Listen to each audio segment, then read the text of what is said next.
I think we show up here with a mission. We have tasks, we have lessons, we have things that we have to do while we're here. And for some of us, that's a very short time. And for some, it's a very long time. And some people will have 30 years experience. And some people will have 1 year experience 30 times. Two different approaches. Endlessly keep repeating the same thing over again, and others are growing. It's not the same for anybody. I just talked to somebody just the other day who's got 29 years working at a plant in Indiana. His real love is he has an apple orchard. He has 290 trees. He knew so much about apples and about all the different kinds of apples and all the controversy about pesticides and why they have to be used and which ones are safe and which ones aren't and how much water that you have to give them and why you just let nature do it in a certain way and where you plant them and when you harvest them. And he had this whole thing he had discovered about how to keep apples for 6 months by putting them in your refrigerator and keeping them cool, but you've got to keep moisture in there. He said the moisture goes out, and he was so excited about his apples. And yet he spends 99% of his life doing something that he doesn't like doing. I said, your bliss is your apples, isn't it? And your apple orchard. Oh, he said, I love it when I'm out there with that. I just feel like I'm with God at that time. I said, is there any way to make this so you don't have to do this other stuff? So that you don't have to spend your life in this sort of inauthentic way where you're always thinking about how much you dislike what you're doing? Well, I've never thought about really making a living at it and all that. I said, somebody's got to buy apples, and there's applesauce that's got to be made, and there's apple pies that have got to be made, and it's like if you get your bliss, if you know what it is, then it's just a matter of taking some of the risks that go with it. And why not? Why restrict yourself in any way? What I was suggesting to him was like, give yourself a chance at that. There's two things that I think about what you're doing. You've got to love what you do, and you got to do what you love. Everybody can do this. And I don't really think it matters too much what you're doing. But if you don't like it, you have options. The first option that you have is that you can leave it and take the risk that goes with following your bliss. And I know what your question is already. How do I know what my bliss is? Well, I'll come to that. So what you do know is what it isn't. We always know what it isn't. For sure. That's no problem. But you can leave what you're doing. That's number one. Or you can change around your thoughts about what it is that you're doing. You have that option. You can decide that if you just are not willing to take the risk, or you have to stay with this or whatever, that I can change my thoughts toward it. And I can make it as creative and do all kinds of things with it and say, all right, I'm only going to do this for 6 hours or 8 hours in a day, and then I'm going to get right out into my apple orchards. And this is sort of what this fellow was doing, was learning how to go into this assembly line job that he had and do it and not have such a negative, terrible attitude about it and have fun with it and make it blissful. So you can change. There's risks involved with all of that for some people. I think that the risks are much less than most of us realize. They're not really risks at all after a while. They're just like adventures and their excitement. And the people who really love you and support you in your life will support you trying new things. But how do you find your bliss then? To come back to that question. The answer to that is you don't. You have to let your bliss find you. And your bliss can't find you. It sounds strange, but your bliss cannot find you. It's like your purpose. It cannot find you as long as you're filled up or clogged up with something else. Here's a wonderful story. There was an expert on Buddhism and Far Eastern religions, and he was a professor at a university. He had written 4 or 5 books on the subject, and he was really considered a true expert. But he had always wanted to meet a particular Zen saint who lived in India, up near Nepal. And so he traveled there with all of his books. He wanted to meet this particular Zen saint, a guru. He had made an appointment, and he introduced himself, and the man had just like a loincloth on, and he was very simple, very peaceful, very old, so you get the picture. And the expert began talking to him about all the things that he knew about Zen and Buddhism and so on. And the master stopped him and said, "Would you like a cup of tea?" And he said, "Yes, that would be very nice." He took a teacup and he put it in a saucer, and the man continued to talk about all of the things that he knew about. And the master picked up the tea and he began to pour it into the cup. And the man continued talking, and then the cup was full, and the master continued to pour. And the tea poured out of the cup and onto the saucer, and as the man talked, he still kept pouring. And the tea was now going onto the floor and onto the man's pants and finally he stopped him and he said, "Excuse me, but the cup is full. You're pouring, and it's full." And the master stopped him and said, "You are like the cup." He said, "You are so full of everything that you know that you don't have room to let anything else new in." And so many of us are just like that teacup. We're so full of all of the stuff that we have learned that there's no more room to let anything else in. It's just all pouring out and just going past us and all outside of us.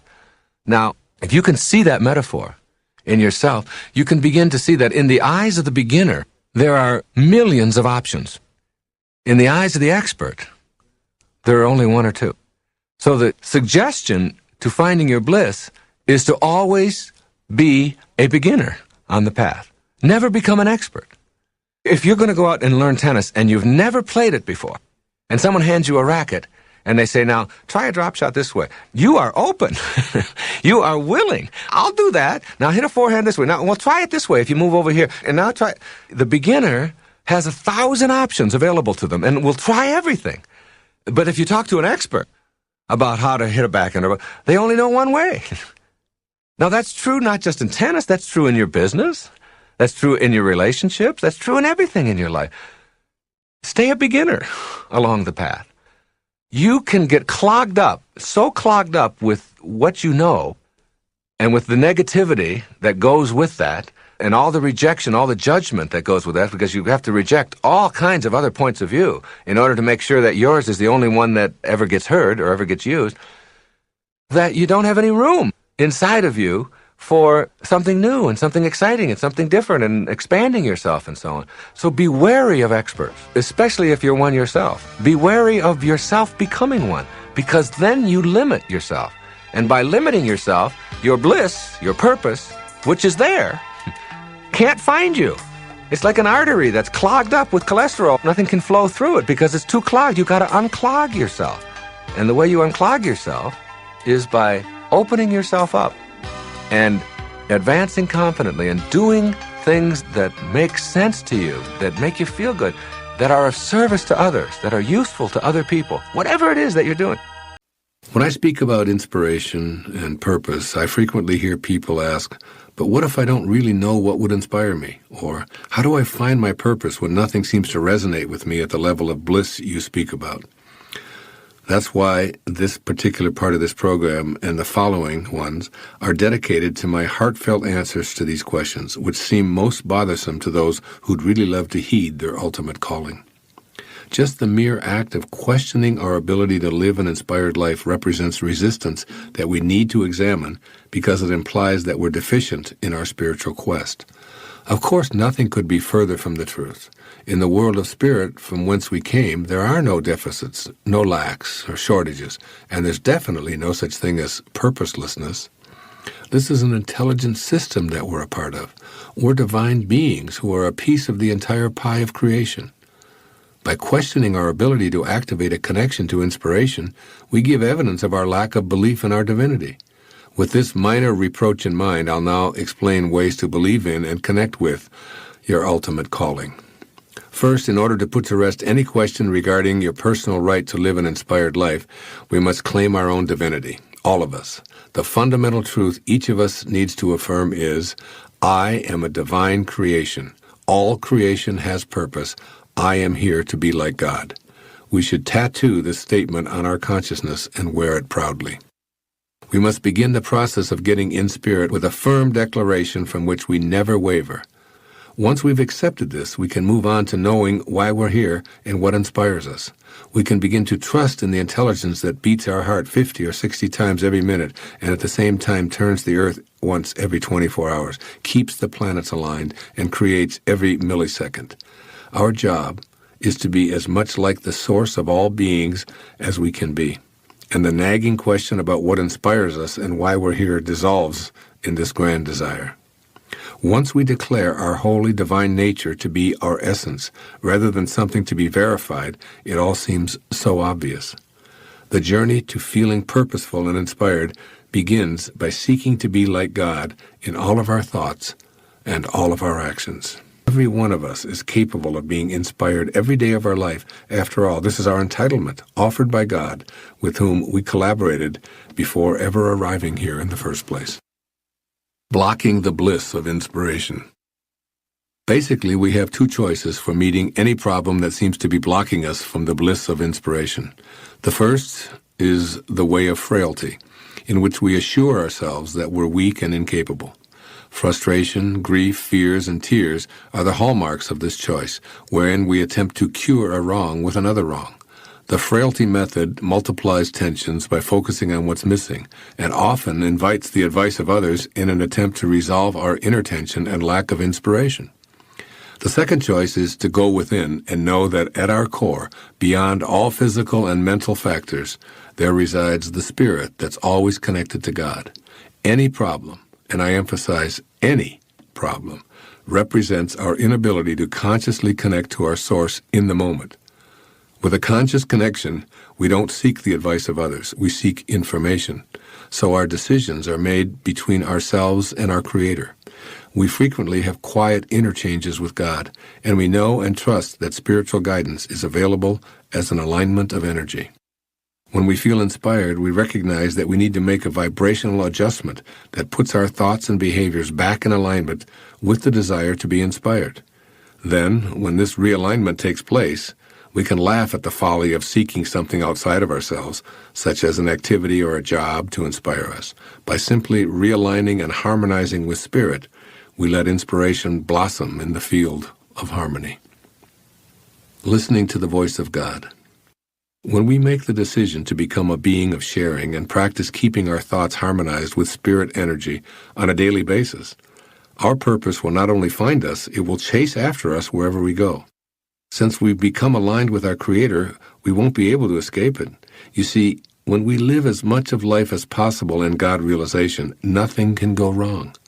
What and who we need will surface, and we'll notice that we can't escape feeling that something much greater than our individual life is at work within us and around us.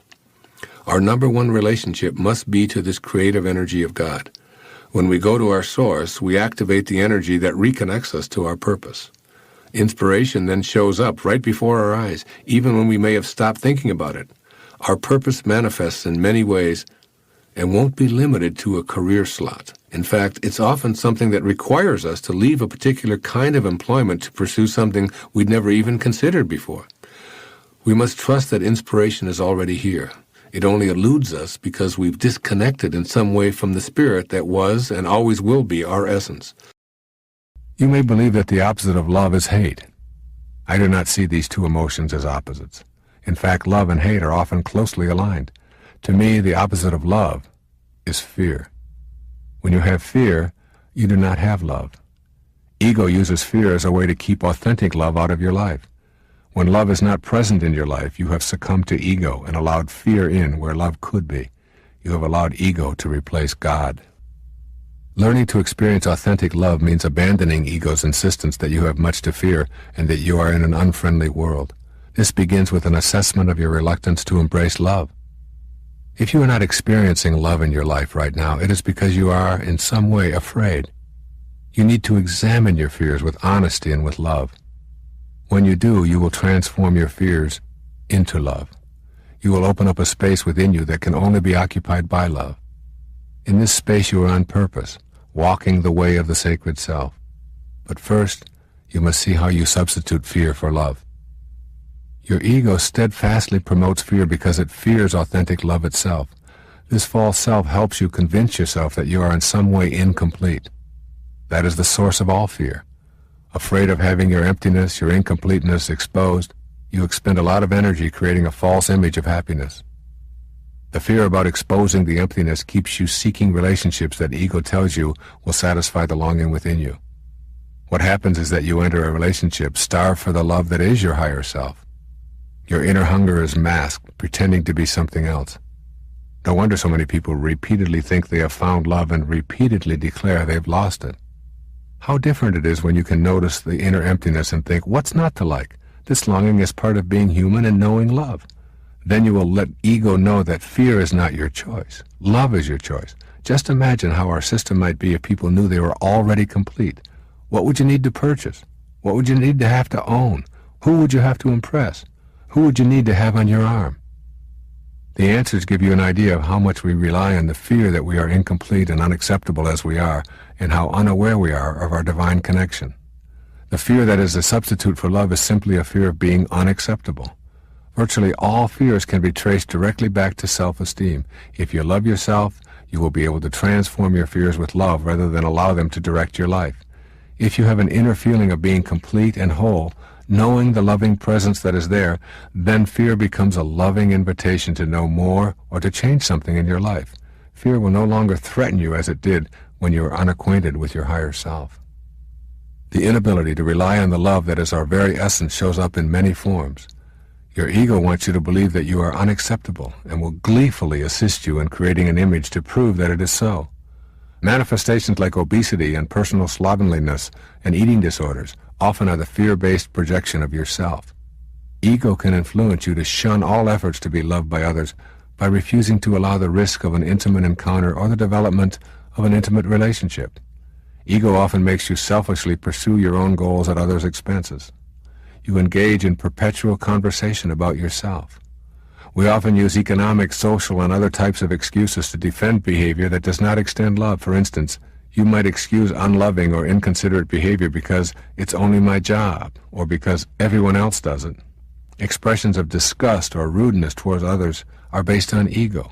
They are heard in stores, on freeways, in offices, at airports, in restaurants, any place you are in your daily life.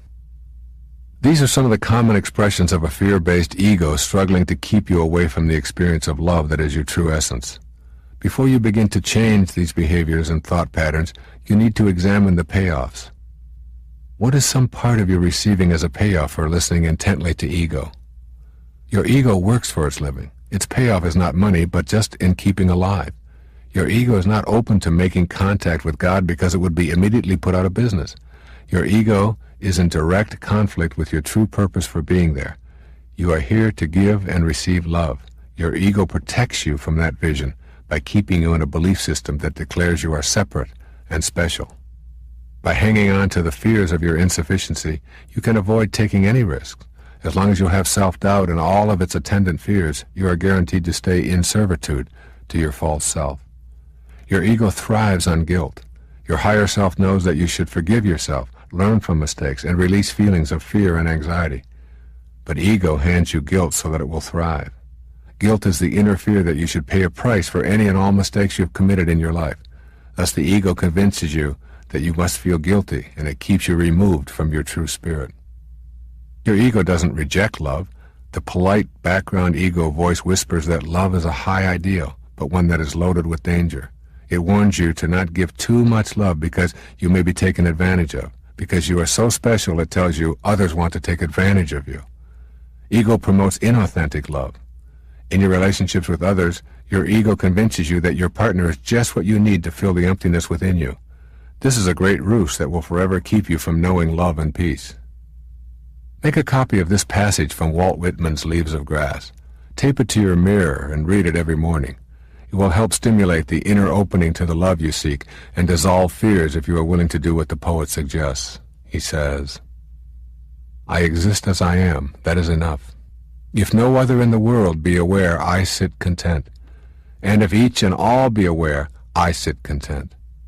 One world is aware, and by far the largest to me, and that is myself. And whether I come to my own today or in 10,000 or 10 million years, I can cheerfully take it now, or with equal cheerfulness, I can wait." Remind yourself that God created you in perfect love, that is changeless and eternal. As you recognize and affirm this aloud each day, you will lose your fear of inadequacy and incompleteness. Constantly recalling the affirmation of being a creation of God beyond the world of the manifest will chase the fears away. Forgive yourself and welcome love back into your life.